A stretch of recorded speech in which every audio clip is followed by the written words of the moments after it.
Hello everyone, and welcome back to the channel. My name is Jonathan, and I will be narrating this story.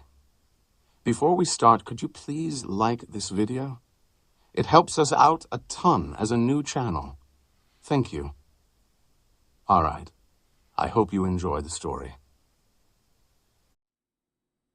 Humanity did not find the first clue in deep space, where everyone expected mysteries to hide. It was buried under dust and basalt, deep below Mare Imbrium, in stone that had rested untouched since long before any human hand-shaped metal. At 3:12 a.m. station time, Yusuf Kader was staring at a cross-section scan and feeling the exact kind of irritation that had guided most of his best work. Real geology had irregularity. Real fractures wandered. Real mineral veins forked, thinned, pinched, and confused every clean theory. The pattern beneath the lunar drilling rig was too exact. Not smooth, not mechanical in the obvious way, but repeated with the kind of disciplined variation that meant design. He called Nikos Ferran over with the short patience of a man who had spent years repairing habitat systems in places where mistakes bled air. Nikos looked once, frowned, then overlaid the signal response map. The structure was not only there, it was listening. The buried lattice answered distant transmissions with tiny shifts in conductivity, as if some old dead thing still recognized the shape of conflict in a signal stream. Fleet traffic made it twitch. Military encryption spikes gave the strongest response. Civilian weather packets barely moved it at all. Yusuf felt the cold go through him then, and it had nothing to do with the moon. Humanity had built under rock because rock was faithful. Redolith blocked radiation. Lava tubes steadied temperature swings. The moon had taught humans one of their first lasting lessons about survival away from Earth. Life in space depended less on bravery than on understanding materials, shielding, stress loads, redundancy, and the honest behavior of matter. That was why Apollo mattered centuries after its rockets had fallen silent. That was why Artemis mattered after it, not because flags changed anything, but because repeated return taught people how to stay. Build, extract water, trust maps, and admit what they did not know. Now the moon was teaching another lesson. Something had been here first. The discovery moved upward through sealed channels until it reached Thomas Vale, and Thomas understood immediately that the structure beneath Mare Imbrium would matter far beyond science. He was not a soldier, though the galaxy often mistook composure for softness. He was not soft. He had spent his life in rooms where entire sectors balanced on wording, pauses, and whether one exhausted official misheard another. Human civilization did not appoint him because he looked heroic. It appointed him because he had an uncommon gift for noticing when everyone in a room was about to become stupid together. That gift was in demand. The Selkori and the Ithroon were drifting toward war near the Kheprax gate. Navigation buoys had gone dark. Early warning systems contradicted each other. Cargo routes were being harassed by ships no one could identify cleanly.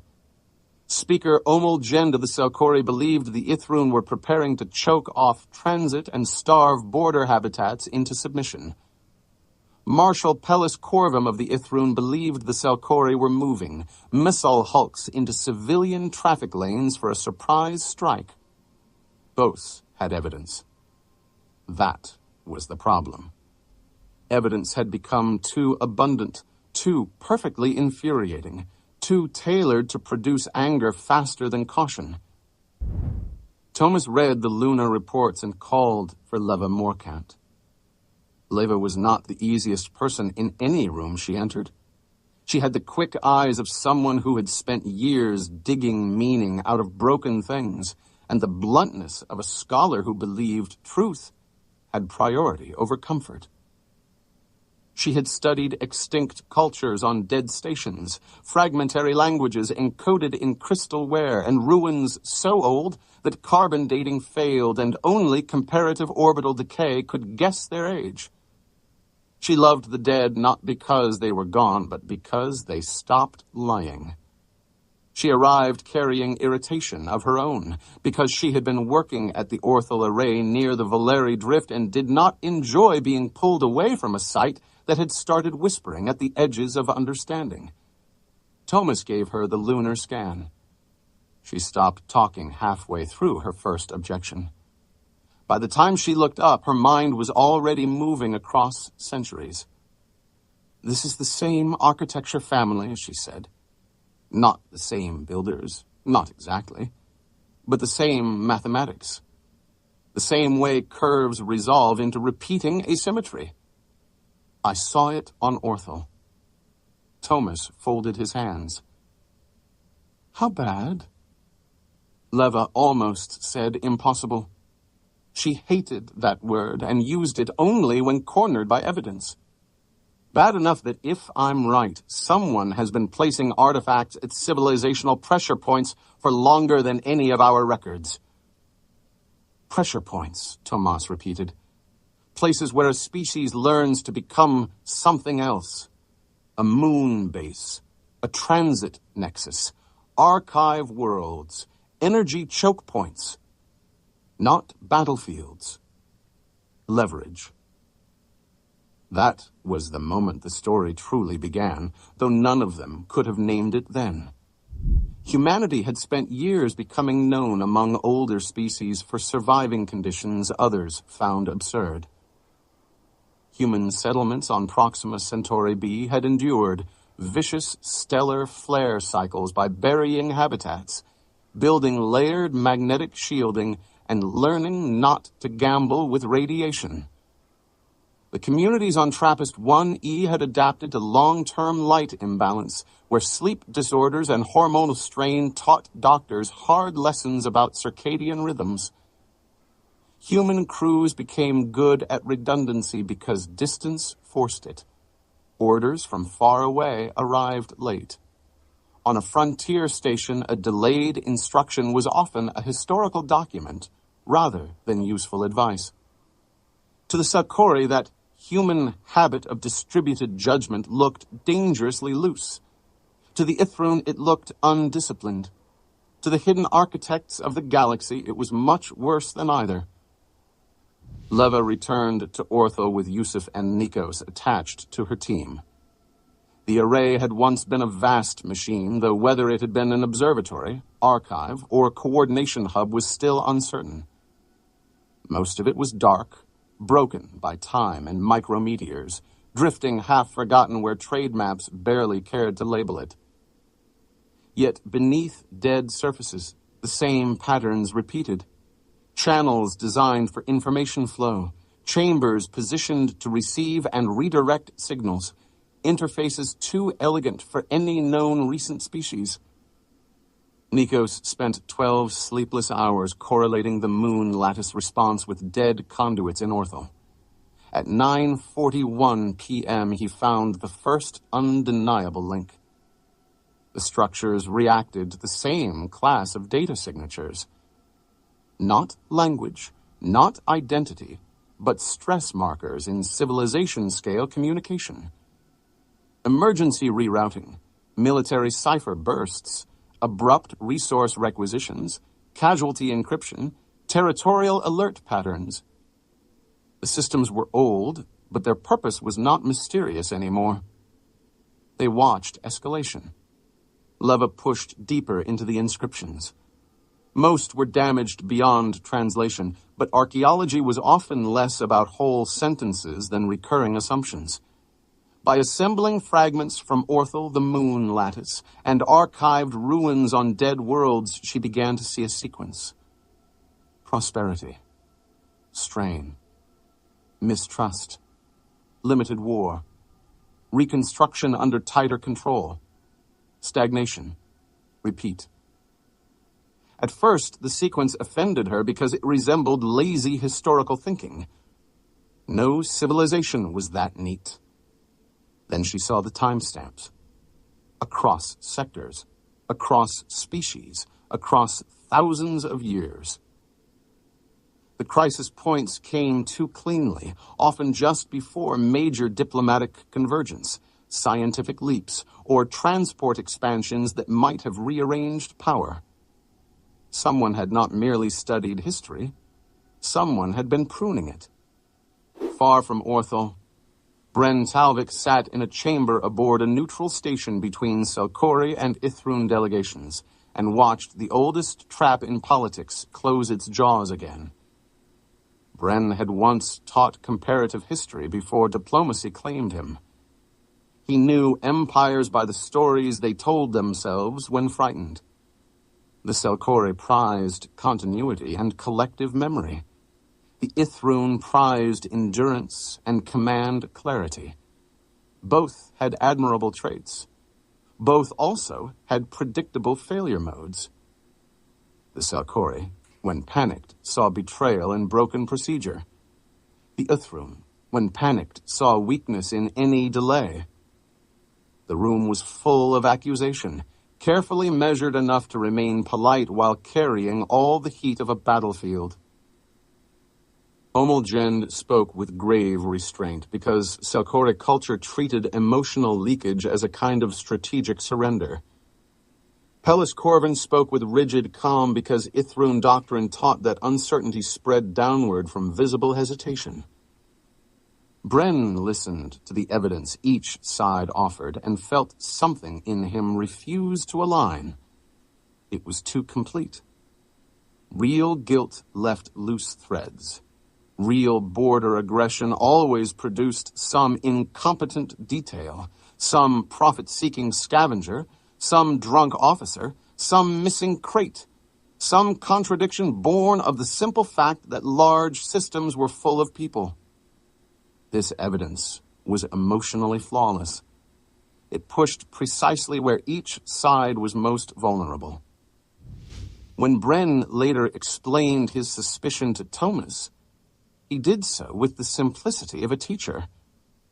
If two rivals believe the other is cheating, he said, the safe move becomes retaliation.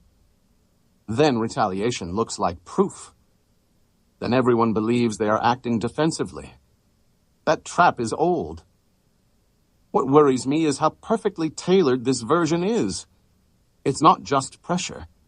It's guided pressure. Thomas nodded once. You think someone is running the table? I think someone understands fear as a technology. That was close enough to the truth to be dangerous. The truth arrived in pieces. Leva uncovered references to a people called the Nharic in an archived scar on Orthel that had survived only because the attempt to erase it had fused material instead of clearing it. Yusuf, examining the lattice under Mare Imbrium, found evidence that the buried structure had not been transmitting continuously. It woke at intervals, reacted, slept, and waited. Nikos traced impossible correlations between old human conflict peaks and tiny anomalies in historical deep spectrum recordings, archived by chance, not design. Small things, delays, interference, bursts of noise in exactly the wrong place at exactly the wrong time. No single anomaly proved anything. Together, they made denial childish. The Nharic emerged from ruined records as a species that had chosen control over empire. They had learned, long ago and at terrible cost, that direct domination united resistance. So they built something subtler, the Nemivore lattice. Hidden ashfine relays, buried structures, disguised stations, signal ghosts, predictive models, social pressure engines. They did not create hatred from nothing. They preferred easier work. They identified fear, scarcity, status anxiety, historical grievance, border friction, and then nudged information until violence felt self-generated. A delayed alert, a false mineral survey, a forged transit log, an edited archive, a missing apology, a mistranslated warning, a sensor echo that became certainty because someone needed certainty. The horror of the system lay in its modesty. It did not need to command. It only needed to tilt. Tomas listened to the assembled findings in silence. He was old enough in service to know what burden came with uncovering a hidden mechanism. Once people knew, they would begin rereading everything. Every defeat, every massacre, every collapse, every near miss, every political movement born from panic. He could already see the temptation that would follow. To blame the hidden hand for all guilt, to turn history into innocence with an external villain. Leva saw the same danger and said it first. They didn't invent us, she said. They used what was already there. If we learn this and turn it into an excuse, then they still win. That sentence mattered later. At first, Tomas kept the knowledge contained. He could not broadcast a claim like this without proof strong enough to survive panic. If he was wrong, he would ignite the very war he was trying to prevent. If he was right but moved too slowly, the Nharic might ignite it for him. There was a narrow path between those outcomes, and he chose it. Calyx Protocol began as an idea no older species would have trusted. Instead of centralizing information under a single command network, Tomas broke the problem outward. He opened quiet channels to observatories, freight cooperatives, colonial weather stations, deep-range survey crews, independent historians, lunar miners, language scholars, emergency medicine ships, and every human outpost with a sensor array good enough to distinguish mass from lies. No single stream would be trusted. Every claim had to be cross-checked across separate paths using different hardware, different software, different cultures, and different motives. To a rigid civilization, it looked chaotic. To human beings shaped by delay, breakdown, and the stubborn realities of living off-world, it looked practical. You could falsify a chain of command. It was harder to falsify 1,000 suspicious people comparing notes. Nikos designed validation maps based on signal lag and instrument bias. He explained it to a Selkori liaison in language that sounded almost amused. If 10 stations disagree in 10 different ways, that's healthy. If they all agree too neatly during a crisis, then someone is painting the sky. Yusuf worked another front. The moon lattice was built from composite material whose crystal boundaries changed conductivity under very specific electromagnetic stress. It reminded him distantly of old experiments in programmable matter and current materials science research that aimed to build structures able to alter internal properties without changing shape. The Nharic had mastered a version so advanced that even damaged pieces remained responsive after ages beneath stone. He hated that, because engineers respected good work even when it belonged to monsters. At the Kheprax gate, meanwhile, everything continued to worsen.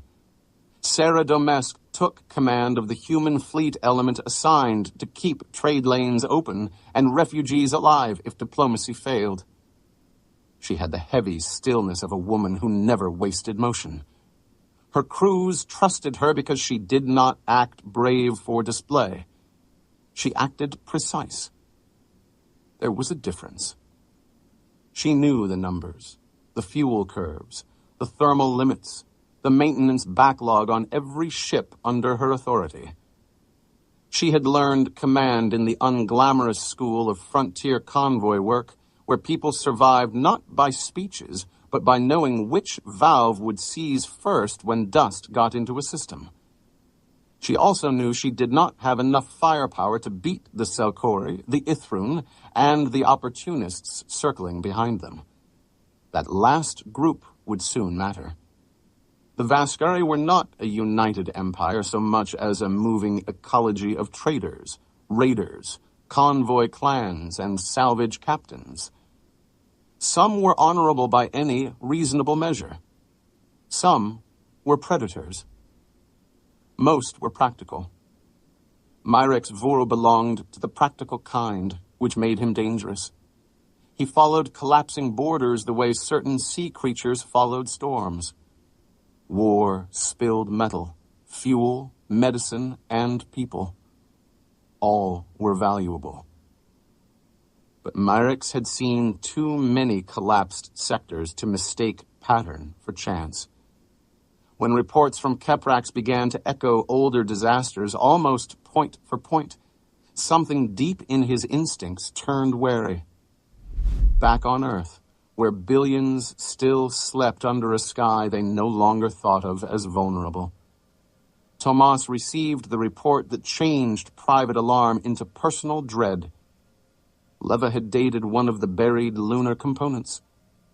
It predated human civilization by an absurd margin. The structure under Mare Imbrium had not arrived during the space age. It had waited through prehistory, through empires, through migrations, through the long climb from tool use to radio and rocketry. It had watched humanity become. And when human signals finally reached the threshold that mattered, it had begun to whisper. That meant the hidden shaping of human events had not been recent. It was woven into the rise of civilization itself. Thomas stood alone after reading that report and stared through the window at a world lit by city webs and weather. He had spent years studying human history, not as a chain of myths, but as argument, adaptation, cruelty, reform, and memory. He thought of wars born from pride, hunger, fanaticism, and ambition. He thought of truces, too, and disaster relief shared by enemies, and scientific revolutions built from ideas stolen respectfully or otherwise from every culture within reach. If the Nharic had pressed at human fractures for millennia, then they had seen everything human beings could be and had chosen to believe the worst was the truest. That insult affected him more than the manipulation, because they had been wrong. Leva found the same answer by another route. She compared human records to the collapse patterns on species the Nharic had managed more successfully. Those civilizations were orderly, stable, and legible. They organized themselves cleanly. Authority flowed downward. Cultural identity remained bounded. Predictive models worked because social behavior varied within narrow rails. Humans did not live on rails for long. They absorbed enemies, borrowed customs, married across lines leaders swore could never cross, turned foreign food into local tradition, imported tactics, songs, tools, prayers, medicines, and jokes, betrayed tribes for ideals, betrayed ideals for neighbors, fought bitterly, then copied one another's engineering 2 years later, shattered themselves and built different institutions out of the wreckage. Their history was bloody enough to satisfy any cynic, but it was also full of infuriating recoveries. The Nharic could sharpen division. They could not reliably stop synthesis. That was why humanity frightened them. Maleth Devor understood that before most of his own people did. He had been born into the Nharic archive caste, which meant he was trained to regard time the way other species regarded terrain. Events were not tragedies to him as a youth. They were variables. The Nharic taught their children that unmanaged civilizations consumed themselves. Their hidden interventions, though harsh, preserved the galaxy from larger cataclysms. Maleth had believed it until he started auditing old suppression records. He found sectors held back from federating not because union would have caused extinction, but because peace would have made them unpredictable. He found scientific exchanges disrupted not because the inventions were dangerous, but because collaboration would have dissolved useful rivalries. He found cultural revivals quietly redirected into nationalist panic because open confidence produced too much resilience. He had not become moral in a sudden blaze. He had become ashamed by degrees. When he began slipping fragments toward Leva through dead archive channels, he did so knowing discovery meant death. Shame still did not make him noble. He was afraid. But fear, for once, pushed a Nharic in the right direction. The Nharic leadership, however, had already concluded that humanity could no longer be shaped indirectly. Their predictive systems had failed too often around human contact zones. Whenever they prepared a controlled escalation, humans introduced local discretion, unauthorized rescue, horizontal information spread, and a stubborn habit of talking across official lines once enough people smelled something wrong. So, the Nharic escalated. Ashfine relays hidden around the Kheprax gate began feeding altered telemetry into every network they could touch. Selkori arrays received images of Ithrun strike clusters massing behind debris screens. Ithrun tactical boards showed Selkori missile signatures embedded in refugee traffic. Human relay stations were flooded with contradictory orders, all bearing proper authentication headers. Freight lanes became confusion traps. Insurance networks screamed. Colonial feeds started showing civilian shelters activating near both borders. Panic gained traction not as one explosion, but as 1,000 smaller certainties. At 5:06 p.m. station time, Pellis Corvin authorized combat readiness across the Ithrun perimeter. At 5:19 p.m., Omulgend did the same for the Selkori. Mirex Vuru smiled when he first saw the traffic surge. Then he stopped smiling as more data came in. Too tidy, too familiar, too much profitable chaos all at once. He ordered his convoy flotilla to hold beyond direct engagement range and began pulling old records from sectors no one in polite company mentioned anymore. Saira Domesk looked over the tactical flood and made a decision several subordinates briefly mistook for madness. She broke formation. Human naval doctrine had grown strange under the pressure of real interstellar distance. In ideal conditions, centralized control was efficient. In compromised conditions, it could become mass suicide. Saira divided her fleet into semi-independent command packets and gave each captain mission intent instead of detailed choreography. Protect civilians. Maintain open sensor exchange. Do not fire on unverified contacts. Recover damaged ships regardless of flag if practical. Preserve the corridor. Her operations chief worried aloud that it would look weak. It will look human, Saira said. At almost the same moment, Thomas activated the full breadth of Calyx Protocol. Quiet verification became open flood. Observatories from frontier dust stations to orbital research rings began broadcasting raw sensor logs. Freight crews shared drive signatures.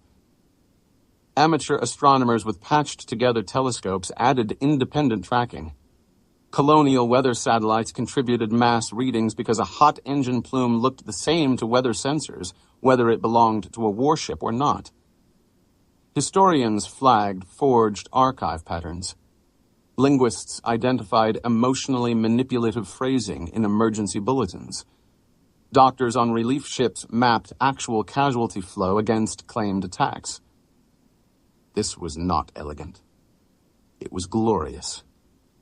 No older species had ever fought deception this way because no older species trusted so many insignificant people with meaningful truth. But human expansion had taught a brutal lesson. If your survival depended on waiting for perfect authority under delayed light-speed communication, you died obedient and correct. Human civilization had matured into a lattice of competence. Mechanics, miners, medics, teachers, local officials, navigators, and independent researchers all developed the habit of making reality checks before surrendering to panic. The Nharic had spent ages mastering hierarchies. Now they faced a species that defaulted to committees, arguments, workarounds, side channels, and improvised networks of trust. At the center of the storm, Bren Talvik took a shuttle under truce to meet Omel Jend and Pellis Corvin in person. Both suspected a trick. Both came armed with suspicion thick enough to poison air. Bren did not begin with accusation. He began with pattern. He laid out crisis structures from other sectors, stripped of names, showing how each had been triggered by information anomalies that pushed exactly where cultural fault lines were weakest. He showed the timing of forged alerts. He showed sensor conflicts impossible under known physics unless feeds had been altered upstream. He showed how each side's evidence had been curated for emotional maximum effect. Omel listened because Selkori discipline required patience before judgment. Pellis listened because Ithrun discipline required hearing hostile intelligence before rejecting it. Neither was persuaded. Then a call came through from the engagement edge. An Ithrun carrier had taken a coolant cascade from debris impact. Its escorts, convinced human ships were masking an attack run, had prepared to fire on every vessel approaching. A damaged human hospital ship, barely maneuverable and already carrying Selkori wounded from an unrelated collision, altered course anyway. Its captain ignored standing fear, entered the threat envelope and used emergency grapples to stabilize the carrier long enough for both crews to vent the reactor spine and stop a catastrophic breach. No one ordered it. No doctrine required it. The decision came from ordinary human instincts grown out of dangerous work. If people are dying and you can help, help first and argue later. Bren watched the report land in the room like a crack through ice. The Nharic had predicted retaliation. They had not predicted reflexive rescue under fire. Pellis Corvin's mind moved fast once certainty cracked. He was a military man, but not a fool. He began re-examining every alert with the ferocious embarrassment of someone realizing how close he had come to becoming another species' puppet. Omel Jend, equally proud and equally horrified, ordered Selkori memory analysts to compare current deception markers against archival crises once dismissed as tragic inevitabilities. Trust did not bloom, but doubt entered the right targets. Elsewhere, Leva, Yusuf, and a tiny strike team followed Maleth Devorv's covert coordinates to the Russell Vault, hidden within inert debris where no ordinary survey would have found its internal mass. The vault was not merely storage. It was a root chamber, one of the oldest surviving nodes of the Nemivore lattice. Its architecture carried the same cold beauty as the moon structure and the Orthel Array, but here the systems were alive. Power moved under the walls like pulse and thought. Maleth met them in person at last. Leva had imagined him differently. Perhaps more severe, more alien in the theatrical sense. Instead, he looked tired in a way sentient beings across the galaxy would have recognized. Not physically, civilizationally. like someone who had spent too long carrying a rotten inheritance. Yusuf never trusted him. That was wise. Leva did, conditionally.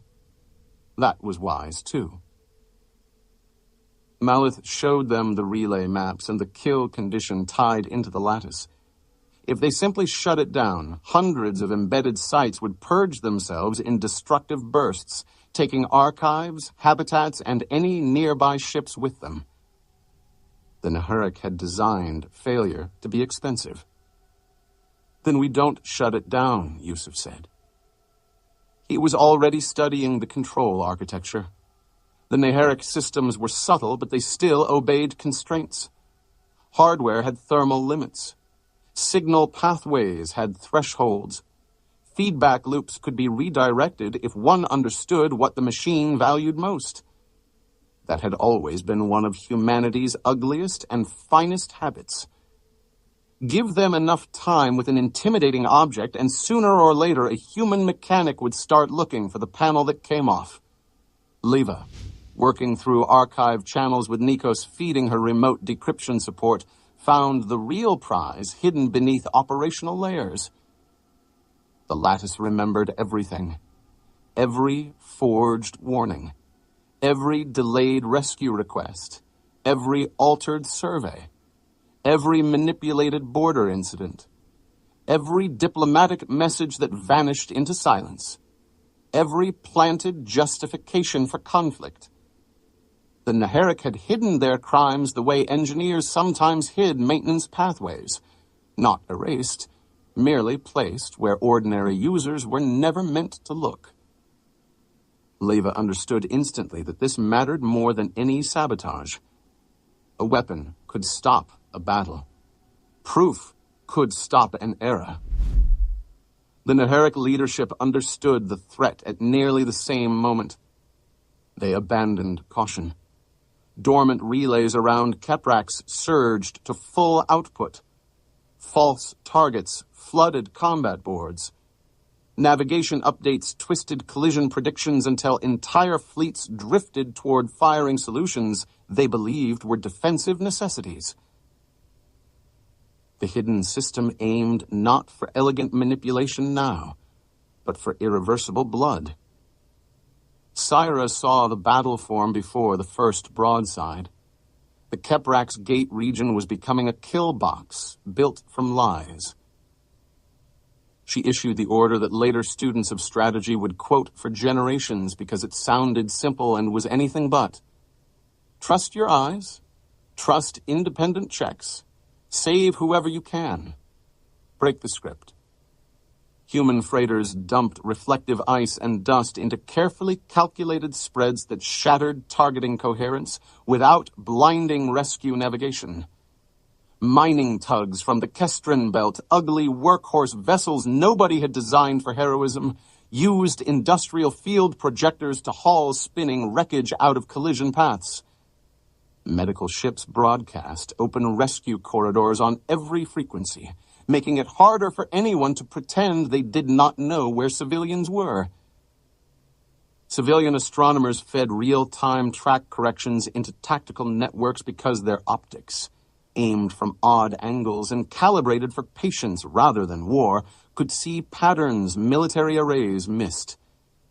A Selkori cruiser, about to fire on what its board insisted was an Ithrun missile wave, received 5 contradictory civilian confirmations that the supposed missiles had no mass. The captain held fire. An Ithrun destroyer detected a human ambush cluster that weather satellites identified as a debris bloom from a broken tanker. It veered off. Tiny corrections multiplied. Every withheld shot denied the lattice a cascade. Still, ships died. War does not become noble just because the right side is trying to prevent it. Metal tore. Hulls vented. People burned and froze and prayed and cursed across vacuum. But the massacre the Nharic wanted kept refusing to achieve its full shape. At the Russell Vault, Yusuf rerouted internal pathways while Maleth held back automated defenses that no longer distinguished intruder from dissident. The vault had no person inside it giving orders. It did not need one. Ancient contingencies woke as if remembering old loyalty. Doors sealed. Conduits superheated. The floor itself tried to section them into thermal kill zones. Yusuf grinned once through sweat and said exactly what people said when they had decided to become unreasonable. It's a machine. To him that meant, therefore, it can be tricked. He drove a feedback spike through a maintenance bus originally meant to rebalance relay sensitivity across multiple sectors. The action was not dramatic in appearance. No glowing energy wave raced outward. Instead, the system began valuing archive integrity over concealment because he forced a priority inversion buried deep in old logic. The lattice, trying to preserve itself, opened channels Leva needed. Leva sent the truth everywhere. Not as accusation, not as rhetoric, as evidence. Timestamps aligned against transit logs. Mass readings aligned against falsified tactical overlays. Audio records of diplomatic messages intercepted before delivery. Chemical traces proving sabotage on supposedly enemy-made munitions. Cross-sector pattern maps showing identical crisis architectures imposed on worlds that had never met. The release hit the galaxy like a physical impact. Omulgen saw proof that Salkori border traumas taught as cautionary memory had, in part, been cultivated by hidden hands. Pellis Corvin saw military humiliations recast, not as clean enemy superiority, but as manufactured confusion. Mirex Voru saw the same pattern that had hollowed out his childhood convoy world and felt something rare for him. A rage too old for profit. Across ships and stations, beings who had hated one another for generations found themselves staring at the machinery that had fed their hatred. Not erased it. Fed it. That distinction saved the truth from becoming another lie. The Nharic command cell still had one move left. Hidden near the Russell network sat the Idrin beacon, a deeper signal source capable of repoisoning every emergency channel if given enough uninterrupted bandwidth. They also prepared a physical strike against Thomasvale, knowing that a prominent human death blamed on alien rivals might restart panic before the evidence settled. Thomas understood the risk and stayed on the common channel anyway. He did not do it from theatrical courage. He stayed because everyone watching needed to see someone refuse the reflex of self-preserving secrecy. He spoke plainly, not to dominate the moment, but to keep it from fragmenting. We were used, he said. That does not make us innocent. It makes us responsible for what we do next. That sentence spread almost as fast as Leva's evidence. Bren Talvik used the small opening it created with ruthless skill. He pressed Almol and Pellis at the exact point where pride could be turned into discipline. If they wanted to prove their peoples were not puppets, they could do it now by jointly securing the transmission web instead of chasing symbolic revenge. Both men understood how history might remember the next hour. Neither wished to be the leader who saw the strings and chose to dance harder. They agreed. Fragile, tense, practical, enough. Saira Domesk then took the most dangerous mission of the battle. The Edrin beacon could not be destroyed cleanly by ordinary fire. Its shielding was layered for precision war. But like many exquisite systems, it was less robust against indignity than assault. Saira combined human industrial ugliness with battlefield improvisation. Freighters hurled scrap clouds into calculated vectors. Miners overloaded field generators to push irregular metallic storms across the beacon's intake geometry. Communication craft saturated local space with chaotic multipath signal traffic. Nothing elegant, everything disruptive. The beacon's predictive systems, designed to parse intention and identify exploitable patterns, drowned in meaninglessness. For one vital stretch, the machine could not tell signal from trash, strategy from noise. Saira's strike ships hit then, not with some mythical final weapon, but with coordinated, very human practicality. They broke cooling structures, jammed phase regulators, and forced the beacon into thermal collapse. When it failed like a lie exposed in bright light. Quietly at first, then all at once. Across Kheprax, corrupted overlays vanished. Ghost fleets disappeared. Threat indicators simplified into honest, brutal reality. The surviving ships of 3 angry powers finally saw one another as they were, not as the lattice had painted them. And because enough shots had been withheld, enough rescues attempted, enough doubts introduced, the battle stopped before it became the thing it had been designed to become. Afterward, in the sudden, terrible clarity that follows almost catastrophe, vacuum was full of drifting wreckage and exhausted gratitude. Selkori recovery craft pulled Ithroon survivors from ruptured hulls. Ithroon damage crews stabilized human transports. Vaskari tug lines, under Mirex, Voru's barking orders, hauled anyone they could reach because profit no longer mattered compared to proving the old pattern broken. At the Russell Vault, Maleth Dovor watched the released archives spread beyond all hope of containment and knew his species would never recover its old invisibility. Part of him mourned. Not for the crimes, for the comforting lie that stewardship justified cruelty if practiced from the shadows. Leva Morkant, equally exhausted, did not offer comfort. She only met his eyes and nodded once, because some truths did not need ceremony. Yusuf Kader later returned to the moon and stared again at the buried lattice beneath Mare Imbrium. It was dead now, or dead enough. He ran a hand over cold stone and felt anger rise, but also a fierce, inappropriate satisfaction.